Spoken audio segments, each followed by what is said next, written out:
paz do Senhor, que a graça de nosso Senhor Jesus Cristo esteja com todos nós. Vamos para mais um devocional que tem como título: A graça de Deus é o poder divino que se aperfeiçoa na fraqueza. Então, que cada dia nós viemos entender que o Senhor está no controle. Temos que entender isso. Então, quando sou fraco, aí é que eu sou forte. Paulo, ele dizia dessa forma. Gente, vamos tomar por base o texto de 2 aos Coríntios, capítulo 12, e o versículo 9, que diz: E disse-me, a minha graça te basta, porque o meu poder se aperfeiçoa na fraqueza. De boa vontade, pois me gloriarei nas minhas fraquezas, para que em mim habite o poder de Cristo. Então, nós temos que entender que nós devemos se gloriar-se no poder de Cristo, mas em nós mesmos de maneira nenhuma. Então, Paulo, ele era um gigante espiritual. Ele teve revelações profundas, a qual até o próprio Pedro diz que Paulo conhecia as coisas profundas, né? Então, ele fundou igreja, ele escreveu 13 cartas no Novo Testamento. Então, ele era um homem cheio do poder de Deus. Mas ele tinha um espinho na carne. Paulo, ele tinha uma dificuldade, nós não sabemos se era uma doença ou o que realmente era. Não tem um consenso exato do que Paulo tinha. Qual era o problema, né? Em 2 aos Coríntios 12, e 7, diz: E para que me não exaltasse pelas excelências das revelações, foi-me dado um espinho na carne, a saber, um mensageiro de Satanás, para me esbofetear, a fim de não me exaltar. Então Paulo disse: olha, esse espinho que eu tenho é para eu não me exaltar pelas revelações que o Senhor tem me dado. Paulo, ele falava diretamente com Cristo e Cristo falava com ele. Então, era algo que era fora do comum. Então, Paulo era um homem cheio da presença do poder de Deus. Então, ele orou 3 vezes para que Deus viesse tirar. E a resposta de Deus para ele foi: a minha graça te basta, porque o meu poder se aperfeiçoa na fraqueza. Então, a Bíblia diz que ele, por 3 vezes, orou para que aquele espinho viesse ser tirado da sua carne. Mas a resposta de Deus para ele foi: a minha graça te basta. O meu poder se aperfeiçoa na fraqueza. Então, a gente vê isso lá em 2 aos Coríntios, capítulo 16 e 9. Então, Deus, ele faz o extraordinário na vida dos seus servos, porque Deus, ele conhece o futuro, o presente, conhece o passado. Então, não temos como fugir. Então, ele vai saber o que é melhor para nós. Então, Deus, ele não elimina a nossa fraqueza. Ele usa ela para mostrar o poder dele. Então, ele usa a nossa fraqueza para você entender que ele é Senhor de nossas vidas. Ele é Senhor de nossas vidas. Então, entenda que o Senhor é quem está no controle. Então, hoje nós vamos ver aqui 2 verdades. Primeira, Deus usa vasos frágeis. E a segunda, a graça é suficiente. E a primeira que nós vamos falar é: Deus escolhe vasos frágeis para que a glória seja dele. Então, para que a honra, o poder seja dele em nossas vidas. Não é para que nós venhamos nos gloriar, mas é para que o nome dele venha a ser glorificado em nossas vidas.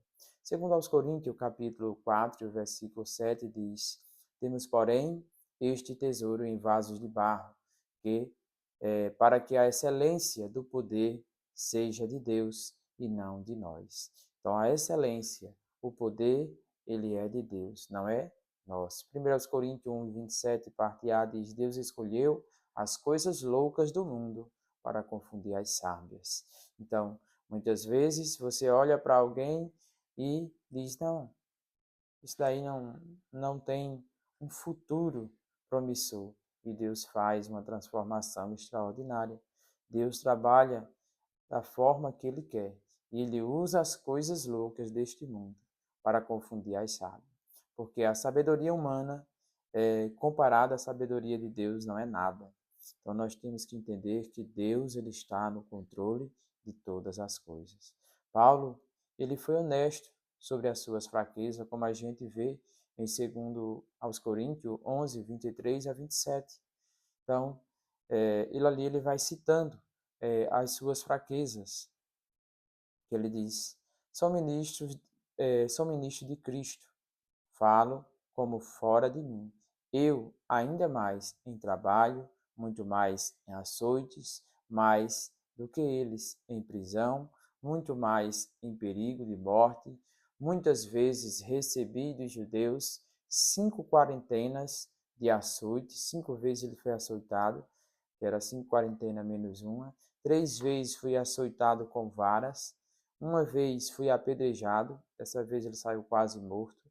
3 vezes sofri naufrágio. Uma noite e um dia passei no abismo, em viagem muitas vezes em perigos de rio, em perigos de salteadores, em perigo dos da minha nação, em perigo dos gentios, em perigo na cidade, em perigo no deserto, em perigo do mar, e em perigo entre os falsos irmãos, em trabalhos e fadiga, em vigílias, muitas vezes em fome e sede, em jejum e muitas vezes em frio e nudez. Então, não queira passar o que Paulo passou. Paulo passou por muita dificuldade. Foi açoitado, foi preso, sofreu naufrágio, é, foi, sofreu muito perigo, né? Falsos irmãos perseguiam ele, falsos mestres usavam isso para desconstruir o que ele estava pregando. Então, você vê que foi um sofrimento muito difícil para Paulo, mas ele disse que ele se aperfeiçoava na fraqueza, porque Cristo é quem fazia isso na vida dele. Então, nós temos que esperar no Senhor. E Paulo, ele entendeu que a minha fraqueza nossa, não é obstáculo para Deus. Nós temos que entender que as nossas fraquezas, ela não é obstáculo para Deus. Ela é cenário para a graça. Ela é cenário para o poder de Deus, para a transformação. Porque Deus faz isso para que fique claro, para que nós venhamos entender que o poder não procede do homem, mas de Deus. O poder, ele vem do Todo-Poderoso. Em 2 Coríntios 4 e 7, ele diz: entretanto, este tesouro preciso, esta luz, este poder que agora brilha dentro de nós, está encerrado num recipiente perecível e é o nosso corpo frágil. Então, o poder de Deus, o Espírito Santo de Deus, ele habita em nossas vidas. Então, ele é o recipiente para habitar o poder de Deus. Então, Deus ele não habita em templo feito por mão humana, mas ele habita dentro de mim e dentro de você. Então, todo mundo deve ver que o poder glorioso está dentro de nós. Tem que vir, que esse poder glorioso que está dentro de nós, ele tem que vir de Deus, e não do nosso próprio eu, do nosso natureza, mas ela vem do próprio Deus. Se fosse pela força, nós levaríamos a glória, mas a força é de Deus e a glória é para ele. Moisés era gago, Gideão era medroso, Pedro era impulsivo, Paulo tinha um espinho na carne. Deus não procura os capacitados, ele capacita os chamados. Então Deus ele não procura aqueles que são capacitados, mas ele capacita aqueles que são chamados, aqueles que ele chama. Então temos que entender que o Senhor está no controle de nossas vidas. Segundo ponto que nós vamos falar é A graça de Deus é suficiente na fraqueza. Segundo aos Coríntios 12:9, a minha graça te basta, porque o meu poder se aperfeiçoa na fraqueza. Hebreus 4:16, parte A, diz: cheguemos, pois, com confiança ao trono da graça de Deus. E lá nós vamos receber a sua misericórdia, as suas bênçãos, e Ele vai nos abençoar. Então, a minha graça te basta, o Senhor diz. A minha graça é suficiente. Não é que Deus ele gosta de nos ver fracos. Não. Ele quer que na fraqueza nós dependemos dele. Ele quer que cada dia nós venhamos depender do Senhor. Entendermos que a dificuldade vem, mas o Senhor está no controle e vai fazer com que tu passe por ela. Então, vamos ver também 3 verdades dentro desse ponto aqui, sobre esta graça de Deus em nossas vidas. Esta graça, ela é o quê? É a graça que sustenta. Quando não temos força, ela nos levanta. Então, quando estamos passando por algo que a gente diz não tem mais jeito, o Senhor vai lá, estende a mão e faz com que você venha passar por aquela dificuldade, ele te sustenta. Ela também, a segunda que nós vamos falar, ela transforma. Deus pega a nossa limitação e faz instrumento de graça. Deus, ele pega aquilo que você diz, eu não consigo, ele diz, vai, faz, porque eu estou contigo. Então temos que entender que o Senhor, ele está no controle de nossas vidas. Terceiro, ela aperfeiçoa a nossa vida. O meu poder se aperfeiçoa na fraqueza, como Cristo disse a Paulo. Né? Então, nós temos que entender que Cristo ele está no controle de nossas vidas. Segundo os Coríntios 12:9, parte B, diz, de boa vontade, pois me gloriarei nas minhas fraquezas, para que em mim habite o poder de Cristo. Ou seja, em Cristo somos fortalecidos. Por isso Paulo disse, de boa vontade, me gloriarei nas fraquezas, para que em mim habite o poder de Cristo, para que em mim o poder de Cristo venha trazer esta transformação, esta capacitação. Então, o Senhor, ele transforma as nossas vidas. Então, suas limitações físicas, suas limitações emocionais, suas limitações financeiras, suas limitações na família, no seu trabalho, onde você está, elas não são algo que vai fazer com que Deus não venha te usar. Isso não impede Deus de agir em tua vida.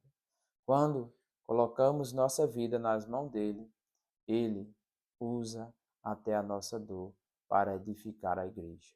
Então, quando nós entregamos as nossas vidas ao Senhor, mesmo nós passando pela dificuldade, pela dor, aquela dor vai edificar a vida de alguém. Ah, mas a dor, ela sempre machuca, ela dói, é difícil, mas é melhor você passar pela dificuldade com Cristo do que você estar na bonança sem Cristo. Porque o poder de Cristo, ele faz com que nós venhamos se aperfeiçoar e nós vivermos fortes, fortificados cada dia na sua presença. Filipenses 4:13 diz, posso todas as coisas naquele que me fortalece. Então, nós podemos todas as coisas naquele que nos fortalece. Quem é que nos fortalece? Cristo Jesus é quem nos fortalece. Então, pare de se esconder. Pare de falar que você é fraco e Deus não vai usar. Então, pare de se esconder por causa da sua fraqueza. Deus não te rejeita por causa dela. Ele quer te usar através da tua fraqueza. A resposta de Deus para você hoje é a mesma de Paulo. A minha graça te basta. O meu poder te basta. Tu está em mim, te basta. Então, se você está cansado, ferido e se sentindo incapaz, lembre-se que tem alguém que te ama. E o nome dele é Jesus Cristo. Ele está com braços abertos para te receber. Então entrega a tua vida a Ele. O poder de Cristo, que habita em você, Ele transforma a vida de cada um de nós. Então diga, Senhor, eu sou fraco, mas o Senhor é forte. Eu me gloriarei nas minhas fraquezas, para que o teu poder se manifeste. A tua graça, Senhor, me basta. E que o Senhor ele venha te dar sabedoria. Venha nos dar sabedoria para nós permanecermos na sua presença. Que a graça, que o amor de Deus e a bondade do Espírito Santo ele esteja sobre todos nós e que cada dia nós venhamos viver na sua presença e que o seu amor seja soberano em nossas vidas e que nós venhamos entender que a graça de Deus basta em nossas vidas. Que o Senhor nos abençoe. Amém.